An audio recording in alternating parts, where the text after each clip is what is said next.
உங்களுடைய இமேஜோட பேக்ரவுண்டை வெறும் 2 நிமிஷத்துல எப்படி ரிமூவ் பண்ணலாம் அப்படின்றதான் இந்த வீடியோவில் பார்க்க போகிறோம். ஸோ வாங்க வீடியோக்குள்ளே போயிடலாம். நான் வந்து என்னோட கம்ப்யூட்டரில் வந்து பார்த்தீங்கன்னா காமிக்க போகிறேன். நீங்கள் மொபைலாம் வச்சிருக்கீங்கன்னா ஒன்றும் பிரச்சனை இல்லை, உங்கள் மொபைலை நீங்கள் எடுத்துக்க. க்ரோம் ஓப்பன் பண்ணிவிட்டு மேலே வந்து பார்த்தீங்கன்னா remove.bg அப்படின்ற வெப்சைட்டை நீங்கள் சர்ச் பண்ணுங்கள். அப்படி இல்லைனா நான் கீழே டிஸ்கிரிப்ஷன் அந்த வெப்சைட்டோட லிங்க் கொடுக்குறேன், நீங்கள் செக் பண்ணி பாருங்கள். நீங்கள் உள்ளே வந்துட்டிங்கன்னா வந்து பார்த்தீங்கன்னா இந்த இன்டர்ஃபேஸ் வந்து பார்த்தீங்கன்னா இப்படி தான் இருக்கும். இதை வந்து பார்த்தீங்கன்னா ஸ்க்ரோல் பண்ணிங்க அப்படின்னா இங்கே வந்து பார்த்தீங்கன்னா கீழே அப்லோட் இமேஜ் அப்படின்ற ஒரு ஆப்ஷன் இருக்குது. அதை கிளிக் பண்ணிட்டீங்கன்னா உங்கள் கேலரி இல்லை டெஸ்க்டாப் வரும். அதில் நீங்கள் என்ன இமேஜ் உங்களுக்கு வந்து பார்த்தீங்கன்னா பேக்ரவுண்டை ரிமூவ் பண்ணணுமோ அந்த இமேஜை வந்து பார்த்தீங்கன்னா ட்ராகன்றப்ப கிளிக் பண்ணுங்கள். கிளிக் பண்ணி அதை கப்பல் ஆஃப் செகண்ட்ஸ் கொடுத்தீங்க அப்படின்னாலே வந்து பார்த்தீங்கன்னா அது வந்து பார்த்தீங்கன்னா ஃபுல்லாகவே அந்த பேக்ரவுண்டை ரிமூவ் பண்ணி கொடுத்துரும்.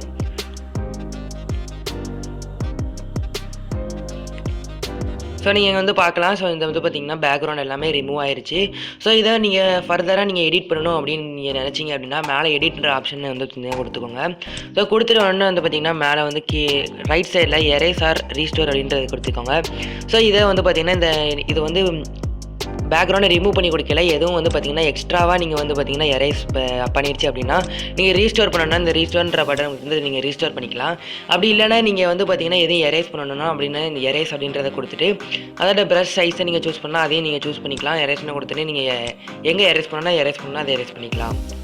ஆனால் அது மட்டும் இல்லாமல் இன்னும் நிறைய எடிட்லாம் இதில் வந்து பார்த்திங்கன்னா கொடுத்துருக்காங்க. இந்த இமேஜோட நீங்கள் பேக்ரவுண்டை மட்டும் ரிமூவ் பண்ணுறது இல்லாமல் இதில் வந்து பார்த்திங்கன்னா பேக்ரவுண்டை சேஞ்ச் பண்ணுற ஆப்ஷனும் வந்து பார்த்திங்கன்னா கொடுத்துருக்காங்க. நீங்கள் வந்து பார்த்திங்கன்னா இமேஜோட பேக்ரவுண்டை எல்லாத்தையும் வந்து பார்த்திங்கன்னா ரிமூவ் பண்ணிக்கலாம். நிறைய வந்து பார்த்திங்கன்னா பேக்ரவுண்ட்ஸ்லாம் கொடுத்துருக்குறாங்க. அண்ட் மேலே வந்து பார்த்திங்கன்னா பேக்ரவுண்டை வந்து பிளர் பண்ணுறது அந்த மாதிரி ஆப்ஷன்லாம் கொடுத்துருக்காங்க. நீங்கள் எல்லாத்தையும் முடிச்சுட்டு நீங்கள் வந்து டவுன்லோட் பண்ணணும் அப்படின்னு நினச்சிங்கன்னா இங்கே டவுன்லோட் அப்படின்ற ஆப்ஷன் இருக்குது. அதை கிளிக் பண்ணிட்டீங்க அப்படின்னா உங்களோட இமேஜ் வந்து உங்கள் கேலரிக்கு டவுன்லோட் ஆயிடும். அதை கிளிக் பண்ணி பார்த்துட்டோம் அப்படின்னா நீங்கள் வந்து பார்த்தீங்களா ஃபுல்லாகவே வந்து பார்த்தீங்கன்னா டவுன்லோட் பண்ணி கொடுத்துருச்சு.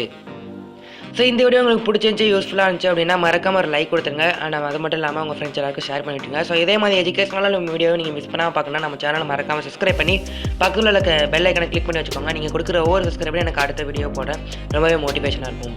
மீண்டும் இன்னொரு நல்ல வீடியோவில் சந்திப்போம். நன்றி, வணக்கம். உங்களோட யூடியூப் வீடியோஸை நீங்கள் அதிக வியூஸ் ஜெனரேட் பண்ண வைக்கணும் அப்படின்னா நான் ஒரு சூப்பரான டிப்ஸ் வந்து பார்த்தீங்கன்னா நான் ஒரு வீடியோஸ் இருக்கேன். அதை நீங்கள் தெரிஞ்சுக்கணும்னா ஸ்க்ரீனில் தெரியிற இந்த வீடியோ கிளிக் பண்ணி பாருங்கள். நான் உங்களை சந்திக்கிறேன்.